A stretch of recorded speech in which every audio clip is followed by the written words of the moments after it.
Hello students, welcome to my channel Sync Physics with Suraj. I am Suraj, your physics guide through your whole journey of class 11, 12, NEET and JEE examination.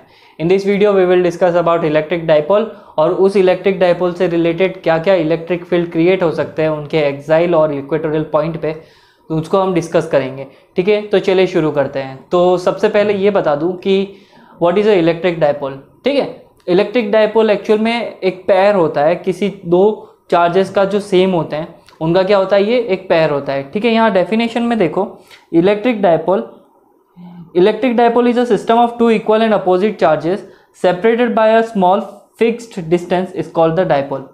ठीक है, electric dipole का है ना अर्थ क्या है, meaning क्या है, simple से दो चार्जेस हैं हमारे पास में, दोनों चार्जेस की मैग्नीट्यूड सेम होनी चाहिए, मतलब कि इन दोनों की वैल्यू क्या होनी चाहिए, इक्वल होनी चाहिए। एक तो 5 कूलम है तो second one is a 5 coulomb, एक अगर 10 कूलम है तो दूसरा भी 10 कूलम होगा। इनके साइन से कोई फर्क नहीं पड़ता है, पॉजिटिव हो या नेगेटिव हो, लेकिन इनका मैग्नीट्यूड क्या होना चाहिए, इक्वल होना चाहिए। तो इलेक्ट्रिक डाइपोल इन दोनों चार्जेस का क्या होता है, एक पेयर होता है, पेयर। और इस पेयर में क्या होती है, इनके एक पर्टिकुलरली सेपरेट डिस्टेंस होती है, ये उस डिस्टेंस से एक दूसरे से अलग अलग रहते हैं, इसे ही हम क्या बोलते हैं, इलेक्ट्रिक डाइपोल। बताया ना, सिस्टम होता है ये थ्रू इक्वल चार्जेस का क्या होना जरूरी, equal and opposite charges equal हो सकते हैं। अपोजिट का मतलब क्या है, पॉजिटिव नेगेटिव हो सकते हैं। अपोजिट का मतलब ये नहीं कि उनकी वैल्यू बदल जाए, वैल्यू सेम होनी चाहिए, साइन अपोजिट हो चुके हैं। And by a small fix distance, इनके बीच की डिस्टेंस क्या होनी चाहिए, सेम होनी चाहिए, एक फिक्स्ड होनी चाहिए। जैसे देखो, मैंने यहाँ पे एक इलेक्ट्रिक डाइपोल को कंसीडर कर रखा है, एक इलेक्ट्रिक डाइपोल है, यहाँ पे देखो ये माइनस का क्यू चार्ज है, ठीक है, और यहाँ पे क्या है, प्लस का क्यू चार्ज है। ये दोनों पर्टिकुलरली एक सेपरेट डिस्टेंस से एक दूसरे से अलग अलग है। जैसे यहाँ पे एक चार्ज है, दूसरा एक चार्ज यहाँ पे है, तो इन दोनों चार्जेस के बीच में जो सेपरेट डिस्टेंस है, वो सेपरेट डिस्टेंस क्या है, हमारी 2L है, तो ये 2L डिस्टेंस होगी। तो इस तरह की चीज को हम क्या बोलते हैं, इस तरह के सिस्टम को क्या बोलते हैं, हम इलेक्ट्रिक डाइपोल बोलते हैं। ठीक है, इलेक्ट्रिक डाइपोल में दो पॉइंट कंसीडर करने हैं, और ये दो पॉइंट कंसीडर करने के बाद में इनको ध्यान में रखना है, क्योंकि ये आगे हमारे जो डेरिवेशंस है, electric field due to axial length और electric field due to equatorial point, उसके लिए बहुत इंपॉर्टेंट है। तो देखो, इक्वेटोरियल एक्सिस क्या होता है, जो वाई एक्सिस होता है, इसके सेंटर में से क्रॉस होने वाला, इसके सेंटर में से क्रॉस होने वाला क्या, एक वाई एक्सिस है, जिसको हम इमेजिनरी एक्सिस बोलते हैं। वो पॉइंट कौन सा होगा, इक्वेटोरियल एक्सिस होगा। और इसके अलोंग अगर मेरे पास में एक चार्ज यहाँ पे रखा है और एक चार्ज यहाँ पे रखा है, तो इसके अलोंग मतलब ये वाली लाइन एक्स एक्सिस, तो इसी एक्स एक्सिस पे अगर कोई बात करते हैं तो इसको हम एक्साइल लाइन बोलते हैं। अगर हम इसके एक्सिस को रोटेट करके ऐसे क्रिएट कर देते हैं, तो this one is known as the equatorial point. Okay, you got my point. ठीक है, इलेक्ट्रिक डाइपोल को हम रिप्रेजेंट करते हैं P। ठीक है, इलेक्ट्रिक डाइपोल को रिप्रेजेंट करते हैं P से। बट अगर हम इसके ऊपर एक मोमेंटम को क्रिएट कर लेते हैं, आई मीन इसके ऊपर अगर एक वेक्टर बना देते हैं, जैसे कि यहाँ पे शो कर रहा है क्लियरली, अगर P है, P के ऊपर कोई वेक्टर है, तो this डिनोशन P vector shows the electric dipole momentum. ठीक है, आपको इलेक्ट्रिक डाइपोल समझ में आ गया। चलिए आगे बढ़ते हैं। अब आता है इलेक्ट्रिक डाइपोल मोमेंट। डाइपोल तो हमने बताया था, it is the system of two charges and separated by a distance 2L। जैसे यहाँ सेपरेटेड डिस्टेंस है 2L, किसी किसी बुक में आपको ये डिस्टेंस 2A से डिनोट करी हुई मिल जाएगी, किसी किसी बुक में 2R से डिनोट की हुई मिल जाएगी, तो आपकी जैसी इच्छा हो उसको वैसे यूज कर सकते हैं। तो इलेक्ट्रिक डाइपोल क्या है, electric dipole momentum, it is a product of the magnitude, it is a product of the magnitude, दो मैग्नीट्यूड्स का प्रोडक्ट होता है। वो मैग्नीट्यूड्स क्या क्या है मैं बताता हूँ, आइदर ऑफ द चार्ज, हो सकता है वो चार्ज हो, एंड द डाइपोल लेंथ। ठीक है, तो अगर हम बात करें इसके डाइपोल मोमेंटम की, तो P जो है वो टू थिंग्स का क्या होता है, प्रोडक्ट होता है। एक तो हो गया हमारे पास में Q, एंड सेकेंड प्रोडक्ट भी है वह ऑब्वियसली उसकी लेंथ, तो उसकी लेंथ हो जाएगी 2L। इन दोनों का आपस में प्रोडक्ट कर दो, then you will get a electric dipole momentum. Okay, यहाँ पे फॉर्मूला लिख रखा है मैंने, P vector is equal to Q bracket के अंदर 2L। यहाँ पे मैंने L के ऊपर वेक्टर लगा रखा है, because L is a length, and length होती है हमारे पास में एक वेक्टर क्वांटिटी। अब तुम बोलोगे कैसे सर, ये वेक्टर क्वांटिटी कैसे हुई, ये पेन है। ठीक है, अगर मैं डिस्प्लेसमेंट की बात करूँ, जैसा कि हमने पढ़ रखा है कि जो छोटी क्लास में हम पढ़ते आते हैं, displacement is the shortest part between any 2 points, तो इस चीज की लेंथ क्या होगी, बिटवीन 2 पॉइंट्स, ये भी डिस्प्लेसमेंट ही हुई ना, शॉर्टेस्ट पाथ। इसका भी पर्टिकुलर डायरेक्शन है, either in this direction either in this direction. तो लेंथ हमारी क्या हो जाती है, वेक्टर। सो हम यहाँ पे वेक्टर से डिनोट कर लेते हैं। तो तुम्हें पता पड़ गया होगा कि इलेक्ट्रिक डायपोल मोमेंटम क्या है, एक वेक्टर क्वांटिटी है। वेक्टर क्वांटिटी मतलब इसकी क्या है, एक डायरेक्शन है। अब इसका डायरेक्शन किधर होता है, it is directed from negative charge to the positive charge along the axis. ठीक है, नेगेटिव चार्ज अगर हमारे पास में यहाँ पे रखा हुआ है और एक पॉजिटिव चार्ज यहाँ पे रखा है, तो ऑब्वियस सी बात है कि उसकी डायपोल मोमेंटम की जो डायरेक्शन होगी वो नेगेटिव टू पॉजिटिव होगी। इसको दिमाग में बैठा देना आप, ये बहुत ही इंपॉर्टेंट है, आगे डेरिवेशन में काम आएगा। ठीक है, इसकी एसआई यूनिट क्या होगी, तो सर इसकी एसआई यूनिट ये होगी, सर सब बता रहे हैं आपको, जैसे कूलम इनटू मीटर हो जाएगा। एसआई यूनिट तो ये हो गई। And we have a second another unit in the CGS system. ये तो एमकेएस सिस्टम की बात हुई थी। एमकेएस में इसकी यूनिट होती है coulomb into metre, but CGS में इसकी यूनिट होती है डीवाई, DEBY, डीवाई। ओके, जैसे न्यूटन की होती है एमकेएस में, तो उसकी क्या होती है सीजीएस में डाइन होती है। तो सिमिलरली यहाँ पे कूलम इनटू मीटर को हम सीजीएस में क्या लिख सकते हैं, debye. 1 debye is equal to 3.3 into 10⁻⁻30 coulomb into metre. ये वैल्यू याद रखनी है, काम आएगी आपके लिए न्यूमेरिकल में। एंड इसका डायमेंशन जो हो जाएगा m0 L1 T1 A1। ठीक है, क्या हो जाएगा m0 L1 T1 A1, क्योंकि इसमें मास नहीं है तो m0 हो जाएगा। ठीक है, आई होप आपको ये समझ में आया होगा कि डायपोल मोमेंटम क्या होता है। देखो तुमको है ना एक चीज ध्यान में रखनी है, जैसे कि बच्चे लोगों आपको ये ध्यान में रखना है कि हमारे पास में डायपोल मोमेंटम की बात करें तो it is a pair of two charges. तो इस पूरे नेचर में जितनी भी चीजें हैं सारी की सारी चार्जेस से मिलकर बनी है। इवन तो हमारा मटेरियल भी चार्जेस से मिलकर बना होता है। हम अगर बात करें, हम जिसमें सांस ले रहे हैं, हम ऑक्सीजन की बात करते हैं, ऑक्सीजन O2 होता है। अब O2 के अंदर भी चार्जेस होंगे। और अगर हम किसी और की बात करें, पानी पीते हैं हम, तो H2O, यहाँ पे हाइड्रोजन एक अलग चार्ज है, यहाँ पे ऑक्सीजन अलग चार्ज है। तो इन चार्जेस की मतलब से, इन चार्जेस की मीनिंग से हमारे पास में नए डाइलेक्ट्रिक्स क्रिएट होते हैं। अब मैं तुम्हें ये भी क्लियर करूंगा व्हाट इज अ डाइलेक्ट्रिक, और उन डाइलेक्ट्रिक से हमको मिलते हैं पोल्स, डायपोल्स। ठीक है, अभी मैं बताता हूं कैसे ये डायपोल्स क्रिएट होते हैं। अभी मैंने जैसे यहाँ पे आपको बताई थी ना, इलेक्ट्रिक डायपोल क्या होता है, it is a pair of two charges. तो ये क्रिएट कैसे होता है, so it is created by dielectric mediums और dielectric materials. Okay, dielectric material like, देखो dielectrics are behave as a dipole, dielectric dipole के जैसे बिहेव करेंगे when placed in an electric field, जब हम उसे इलेक्ट्रिक फील्ड में रखेंगे। एक इलेक्ट्रिक फील्ड है, अभी एक सपोज करो मेरे सराउंडिंग में कुछ भी नहीं है, बट अगर मैं इस सराउंडिंग में इलेक्ट्रिक फील्ड को क्रिएट कर देता हूँ, इलेक्ट्रिक फील्ड अगर रख देता हूँ, तो यहाँ पे क्या होगा, यहाँ पे जितने भी इस एयर के ऑक्सीजन के पार्टिकल्स हैं वो क्या हो जाएंगे, डायपोल जैसा बिहेव करने लगेंगे। मतलब पॉजिटिव नेगेटिव सेपरेट हो जाएगा। ठीक है, हम इसको डिटेल में देखते हैं। Dielectrics are behave as a dipole when placed in an electric field. There are two types of dielectric present in a nature. इस नेचर में टू टाइप्स के डाइलेक्ट्रिक होते हैं। First dielectric is known as a polar molecules and second one is known as a non polar molecules. ठीक है, polar molecules, a polar molecule is one in which a center of gravity is positive charge and negative charge do not coincide। होता क्या है, polar molecule का example लेते हैं हम। Polar molecule chemistry में आपने पढ़ा होगा, ये एक्चुअल में क्या होते हैं हमारे पास में, इस तरफ या इस तरफ किसी ना किसी एक तरफ वो ज़्यादा झुके हुए रहते हैं। इनका सेंटर ऑफ ग्रेविटी यहाँ पे लिखा है, सेंटर ऑफ ग्रेविटी। जैसे कि मैं एक एग्जांपल देता हूँ आपको, वाटर मॉलिक्यूल्स। वाटर मॉलिक्यूल्स क्या होते हैं, H2O। We have a oxygen molecule as well as a hydrogen molecule. ठीक है, अब हाइड्रोजन तो होते हैं वेट में हल्के, ऑक्सीजन होता है वेट में भारी। तो ऑब्वियसली बात है ना, इसका centre of gravity, centre of जो ग्रेविटी है वो एक जगह पे सेंटर में नहीं होगा, ऑक्सीजन की तरफ ज़्यादा झुका हुआ रहेगा। तो इस तरह के मॉलिक्यूल्स जिसपे सेंटर ऑफ ग्रेविटी सेंटर में नहीं होता, किसी एक साइड ज़्यादा झुका हुआ रहता है, कोइंसाइड नहीं करता है, मतलब सेम नहीं रहता है। तुम इस पेन की बात करो तो पेन का क्या होगा, अगर इसका वेट अगर इक्वल है तो इसको अगर मैं सेंटर में रखूँ तो ये एक जगह पे टिक जाएगा। जैसे देखो ये टिक गया, because it has a equal weight. But अगर मैं एक तरफ वेट भारी कर दूँ तो ये एक तरफ झुक जाएगा ना।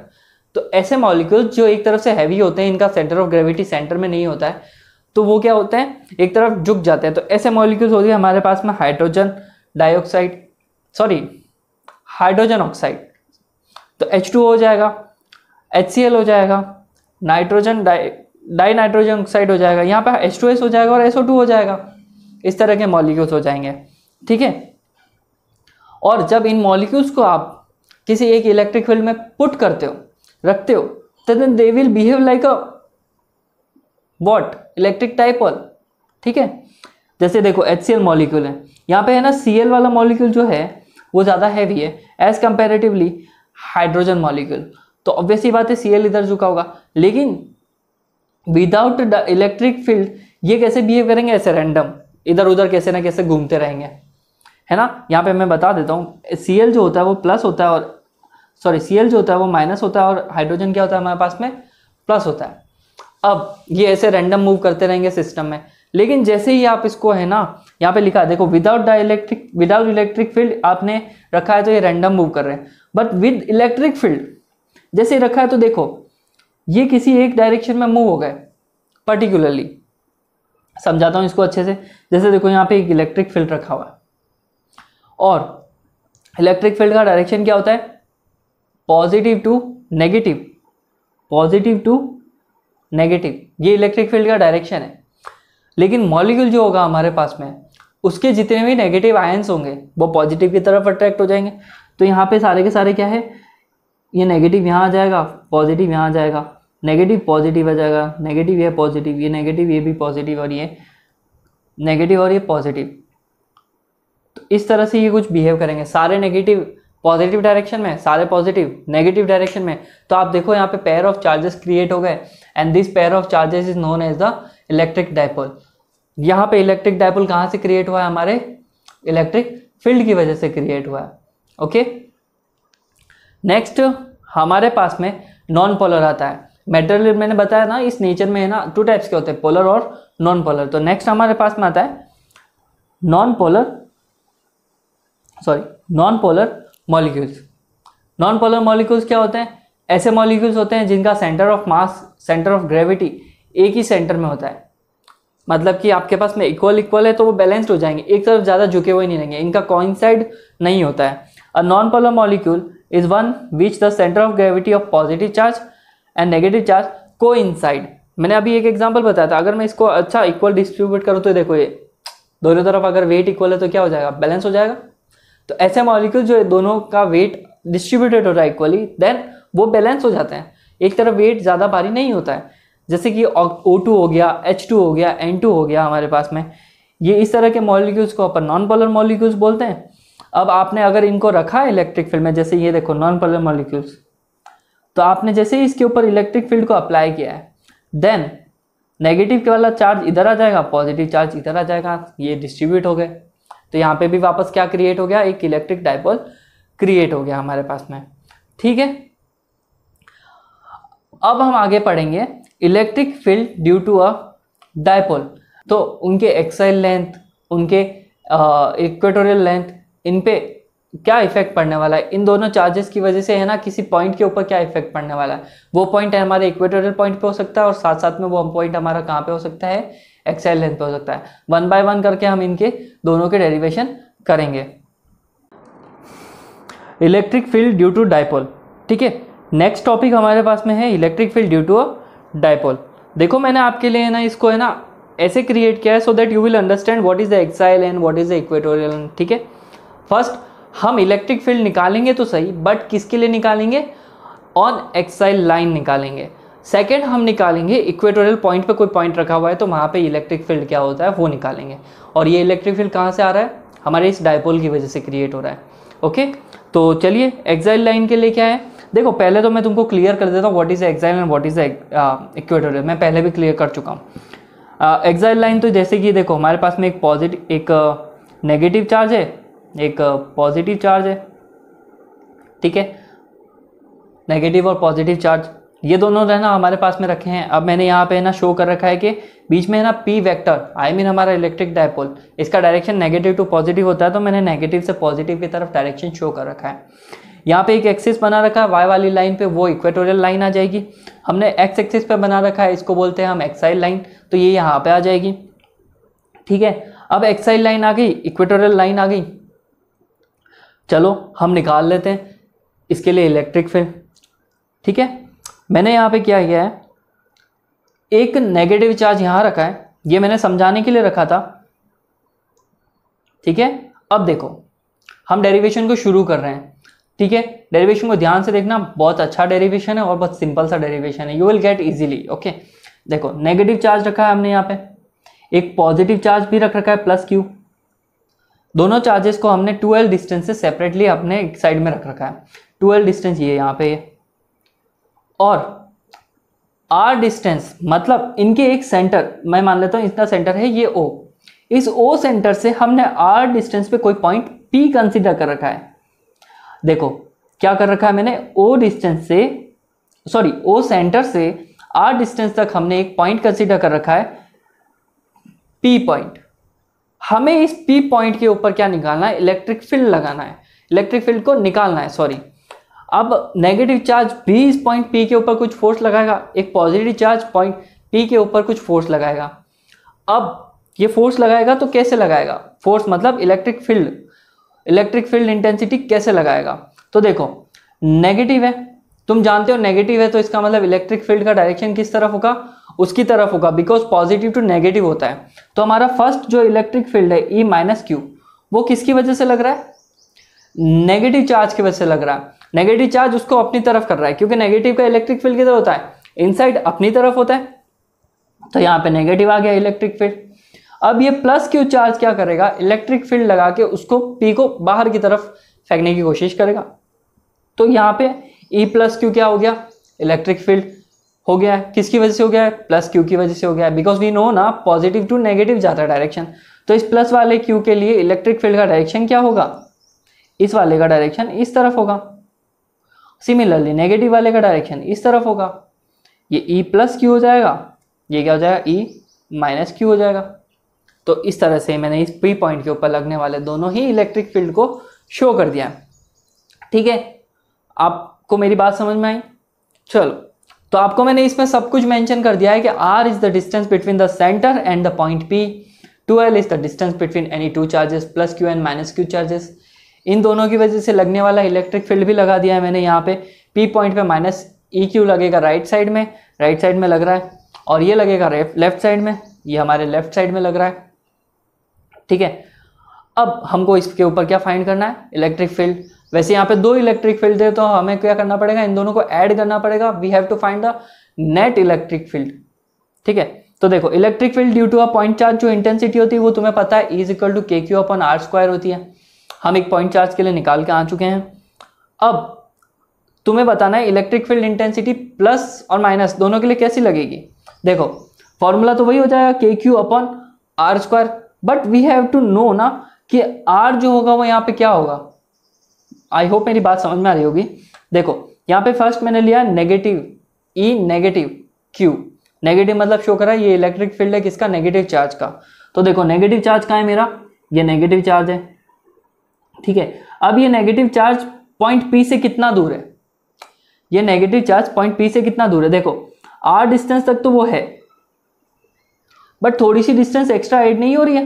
देखो अगर मैं इसको करूँ L और इसको L करूँ, बिकॉज डिस्टेंस इज 2L है ना, तो 2L का आधा कितना होगा, L और L, तो ये L एक्स्ट्रा आ रहा है ना, तो माइनस क्यू से डिस्टेंस कितनी हो जाएगी, R प्लस L, दोनों को ऐड करोगे तो माइनस क्यू की डिस्टेंस आ जाएगी। तो मैंने यहाँ R प्लस L लिखा है, और उसका स्क्वायर होता है तो उसका स्क्वायर लगा दिया।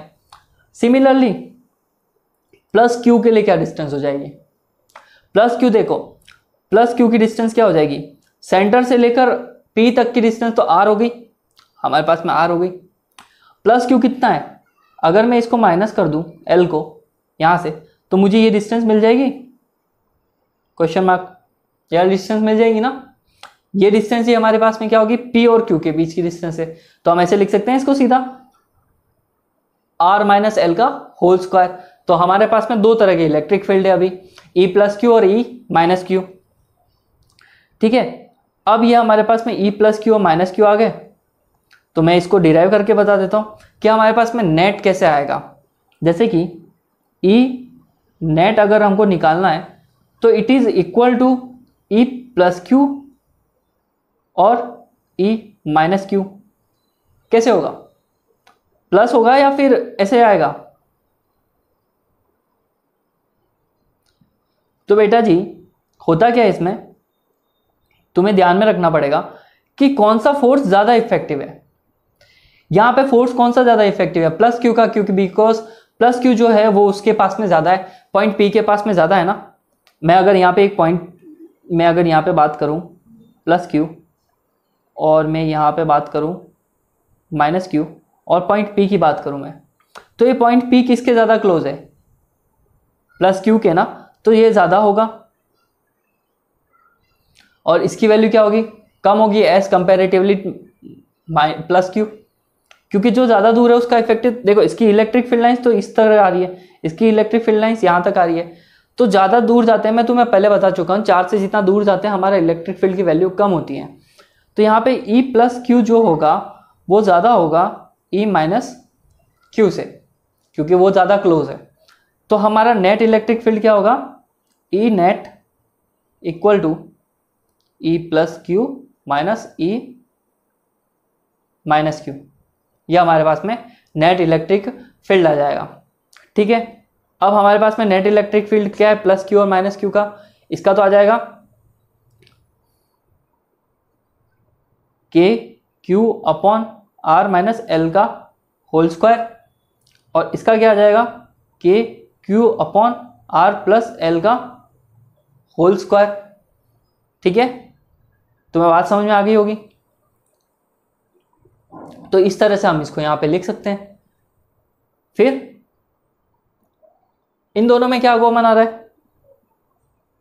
के क्यू कॉमन आ रहा है, ब्रैकेट में क्या रिमेनिंग रह जाएगा? 1 upon R minus L square minus 1 upon R plus L square.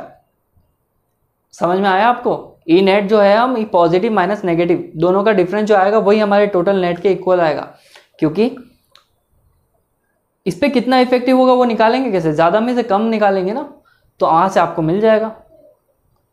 तो इस तरह से आप क्या कर सकते हैं? के क्यू, फिर ब्रैकेट में ये आ जाएगा।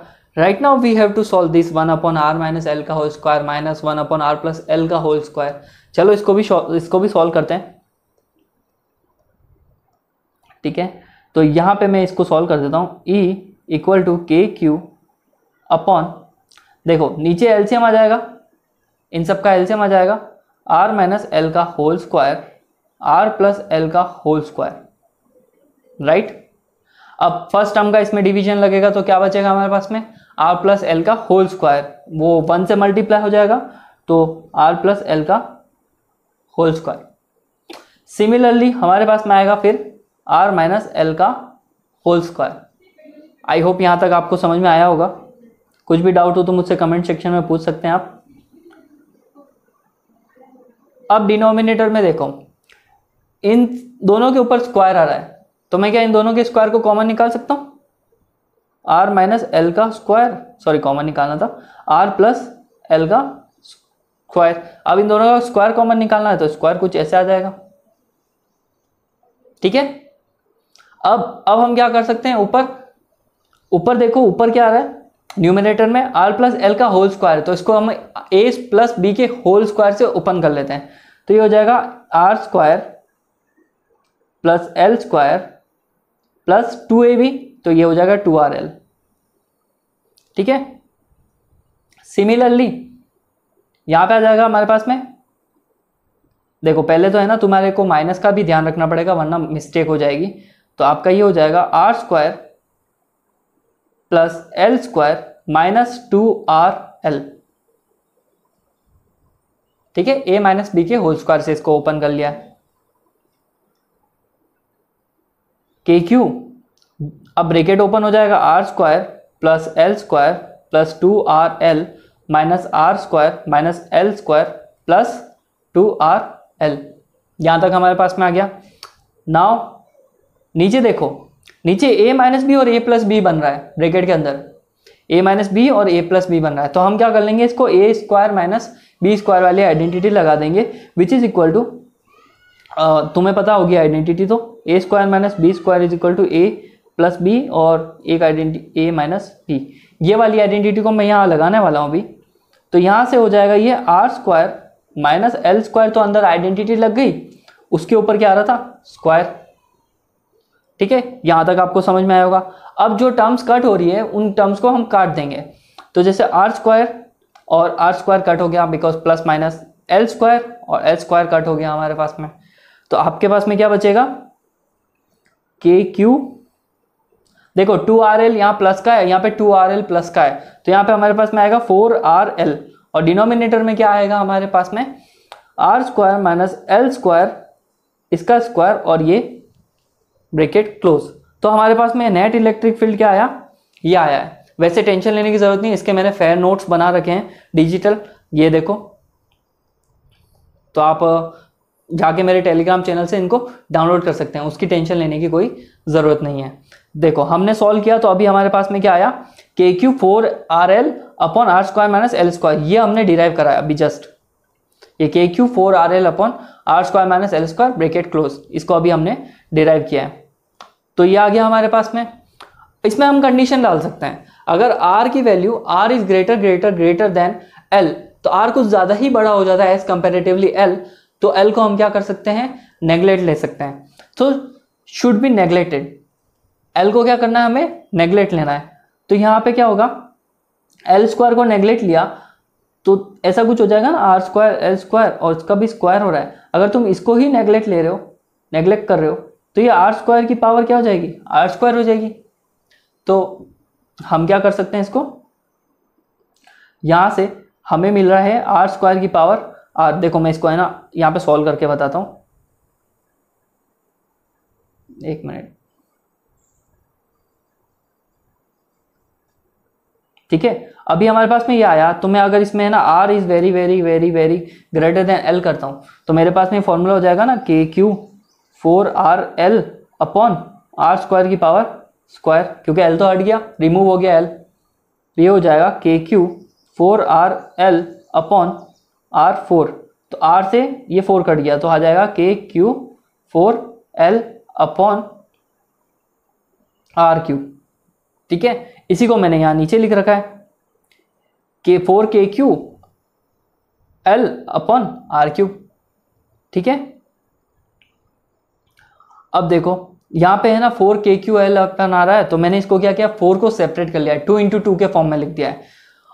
तो यहाँ पे 2K और ये 2K, ये 2 कहाँ से आया अभी मैंने बताया 2 × 2 के फॉर्म में लिख दिया ना हमने, तो 2K × 2QL हो गया अपॉन R³ आ रहा है। और ये जो 2QL होता है हमारे पास में 2QL डायपोल मोमेंट होता है ना 2QL, तो हम इस डायपोल मोमेंटम को P लिख सकते हैं। तो 2KP upon R³ as it is आ रहा है। तो इससे हमको इलेक्ट्रिक फील्ड का एक फॉर्मूला मिल जाता है ऑन दी एक्साइल लेंथ। ठीक है, फ्रॉम द डायपोल से क्या इलेक्ट्रिक फील्ड क्रिएट होता है ऑन एक्साइल लेंथ, उसका हमको फॉर्मूला मिल जाता है। यहाँ से देखो रिलेशनशिप पता पड़ रहा है कि है ना E is proportional to 1/R³, मतलब जितनी ज़्यादा डिस्टेंस बढ़ती जाएगी उतना ही हमारा इलेक्ट्रिक फील्ड क्या होता जाएगा कम होता जाएगा। बिकॉज यू नो दैट ना ये जितना इंक्रीज होगा ये उतना डिक्रीज होगा एंड वाइस वर्सा, इनके बीच में ये होगा। And direction of electric field is along P in essence from negative to positive. यहाँ पे इलेक्ट्रिक फील्ड का डायरेक्शन क्या होगा नेगेटिव टू पॉजिटिव होगा। ठीक है, डायपोल के केस में नेगेटिव टू पॉजिटिव होता है, वैसे हमारा इलेक्ट्रिक फील्ड का डायरेक्शन जो होता है वो क्या होता है हमेशा पॉजिटिव टू नेगेटिव। इस वाले में क्या होगा डायपोल मोमेंटम के साथ साथ में हमारा इलेक्ट्रिक फील्ड होगा नेगेटिव टू पॉजिटिव होगा। ओके, तो नेक्स्ट अभी हमारे पास में है इक्वेटोरियल पॉइंट।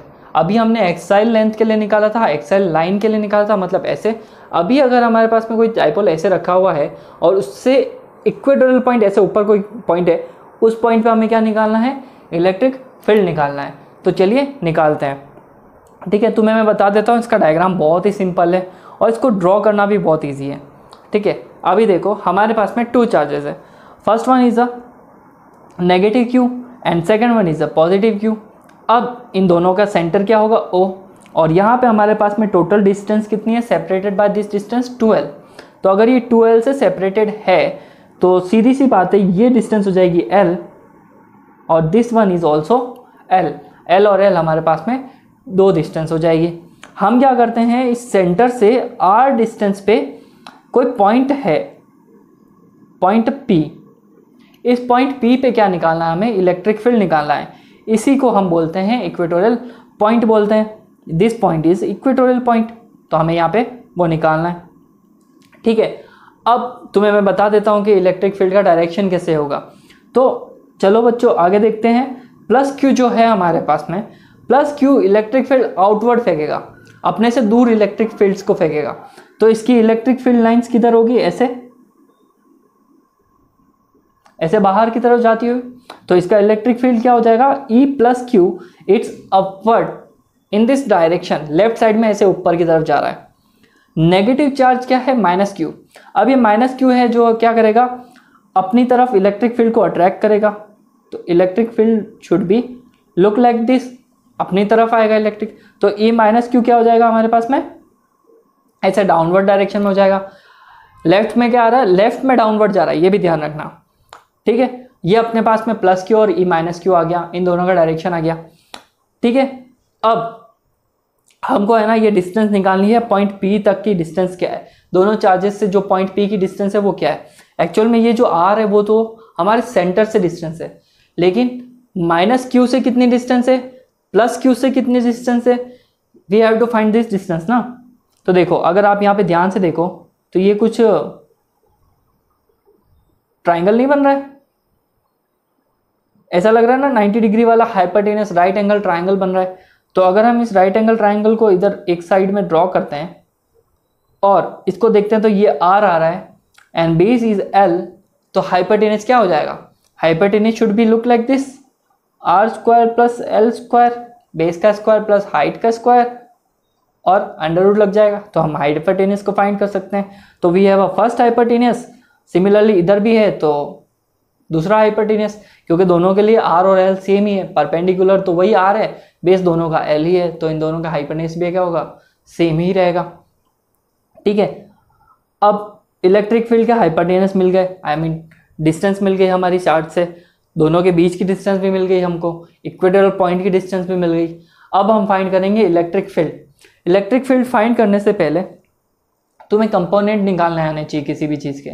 कंपोनेंट कैसे फाइंड करेंगे, देखो एक्चुअल में क्या था हमारे पास में एक्साइल लेंथ में तो सीधी सी बात थी कि एक इस तरफ और एक इस तरफ था, तो सीधी लाइंस आ गई थी, हम उनसे डिस्टेंसेस को ऐड और सब्ट्रैक्ट करके निकाल रहे थे। लेकिन यहाँ पे जो दोनों लेंथ है वो दोनों लेंथ क्या है, एक पॉजिटिव, एक अपवर्ड में जा रहा है, एक डाउनवर्ड में जा रहा है, और दोनों के बीच में क्या आ रहा है, एंगल आ रहा है, एंगल क्रिएट हो रहा है। ठीक है, तो यहाँ से हमको वो निकालना पड़ेगा।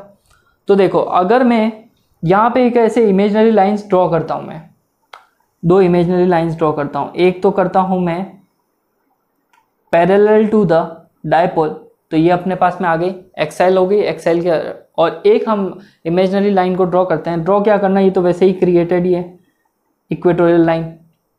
ठीक है, अब आपको एंगल निकालना है। तो देखो यहाँ पे Z बन रहा है, इफ़ यू इमेजिन, ये देखो यहाँ पे क्या बन रहा है, हमारे पास में एक Z बन रहा है कि नहीं बन रहा है। तो Z के हिसाब से ये एंगल थीटा है, तो ये क्या होना चाहिए, थीटा होना चाहिए। ठीक है, अब इसको अगर हम थीटा क्रिएट कर देते हैं तो मुझे बताओ क्या यहाँ पे Z नहीं बन रहा है,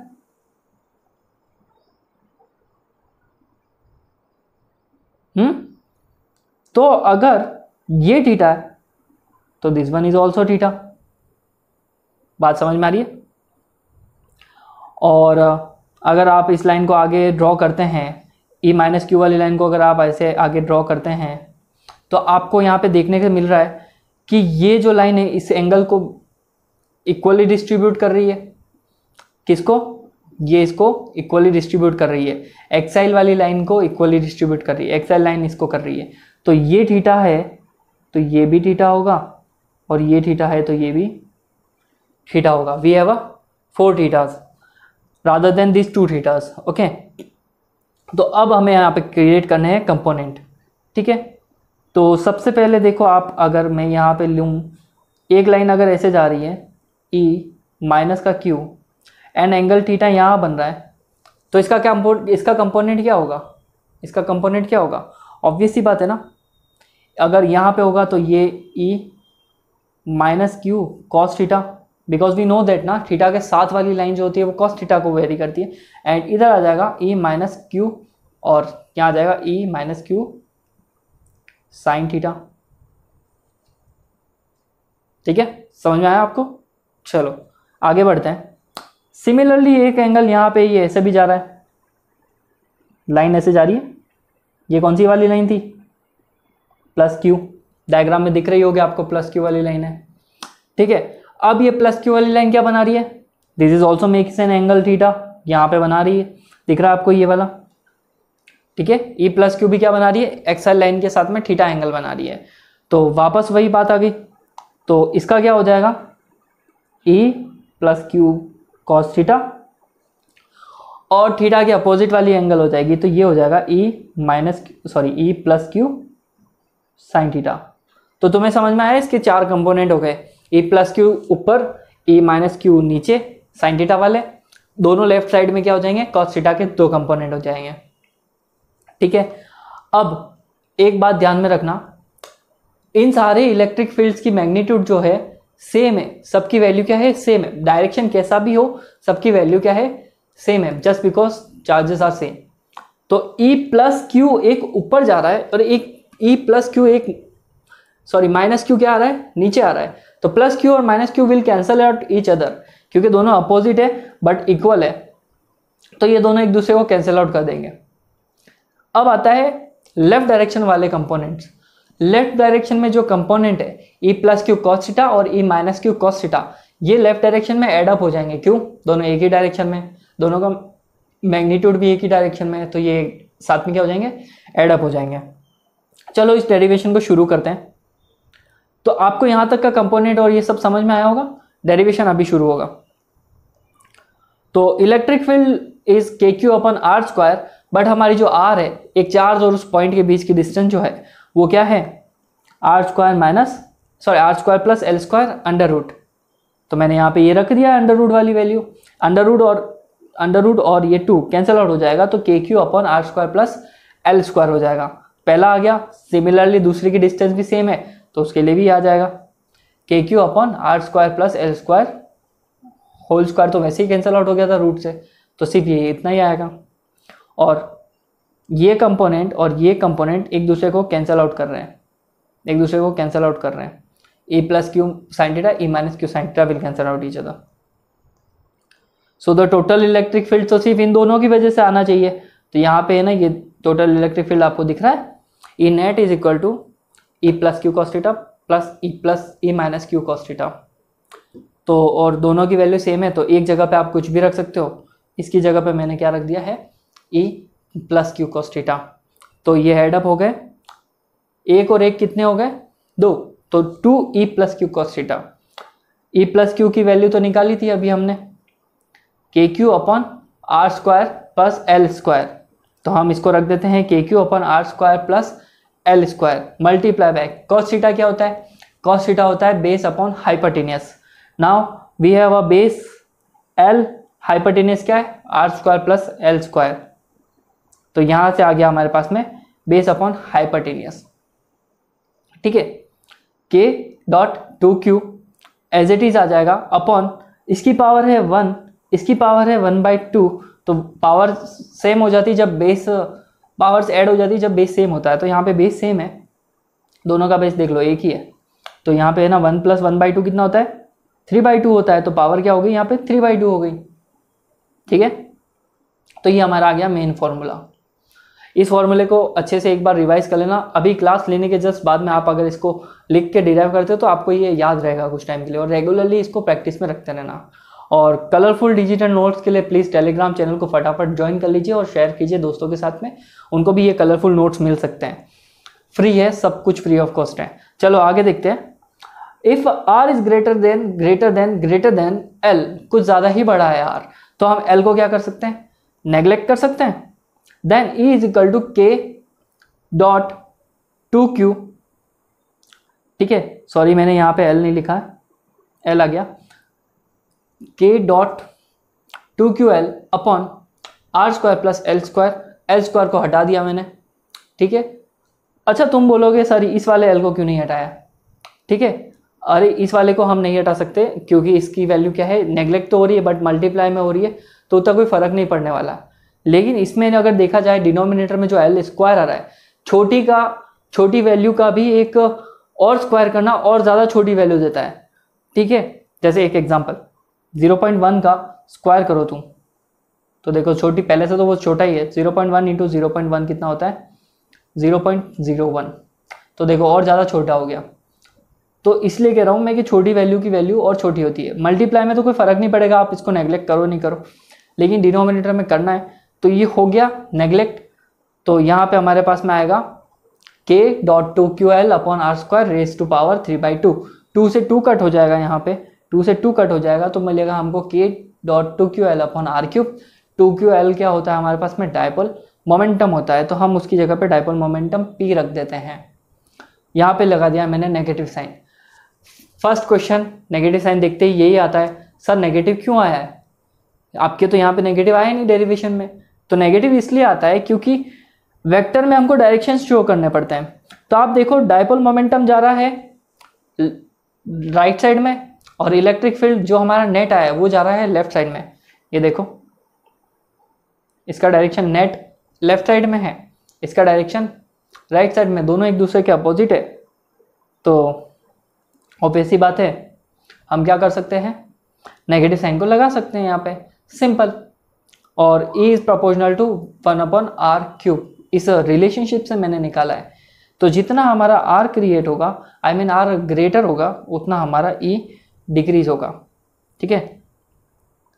आंसर को अगर देखा जाए ध्यान से, एक्सेल के लिए फॉर्मूला आया था 2kp/r³, यहाँ पे फॉर्मूला आया kp/r³।